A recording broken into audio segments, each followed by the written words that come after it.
munaasabadani lagu caleema saarayay jiif caaqilka cusub ee beesha bariga berbera ayaa ahayd mid si heersare loo soo agaasimay isla markaana ay ka soo qayb galeen maamulada gobolka saaxil iyo kuwa degmada berbera iyo sidoo kale maamulka sare ahamaha kaydka shidaalka ee berbera cuqaal dhalinyaro culimo oo diin haween iyo dadweyne kale oo aad u tiro badan jiif caaqilkan cusub oo lagu magacaabo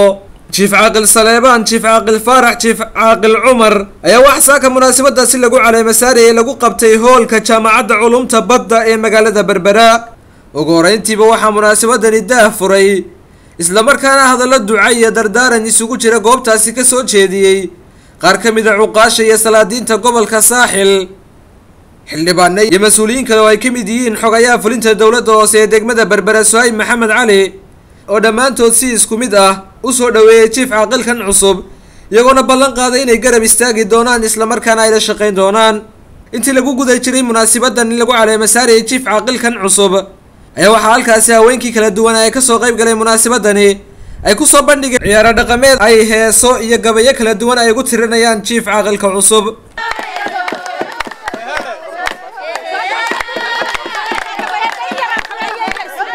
gudoomiyaha gobolka saaxil Fahmi Cabdi Bidaar iyo duqa degmada berbera Cabdishakuur Maxamuud Xasan Cidin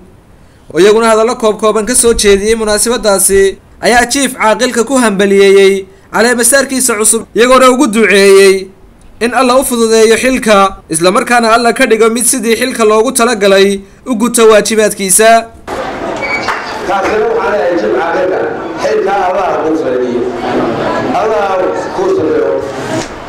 waxaan maanta soo dhaweynaynaa oo ilaahay subxaana wa tacaala uga baryaynaa in ilaahay subxaana wa tacaala u fududeeyo xilka iyo mas-uuliyadda uu hayo gabagabadii waxaa soo afmeeray munaasabadaasi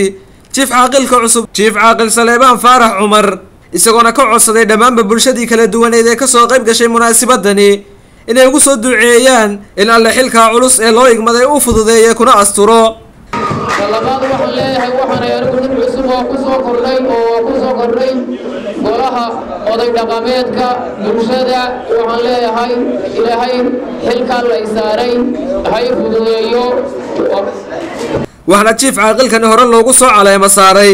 looguna soo duceeyay deegaanka Laasciidle iyagoona beeshaasi ay sheegtay in bisha soo socotana lagu caleema saari doono caasimadda Soomaaliland ee Hargeysa Khalid Xasan Nuur telefishinka madaxa bannaan ee Bulsha TV magaalada Berbera.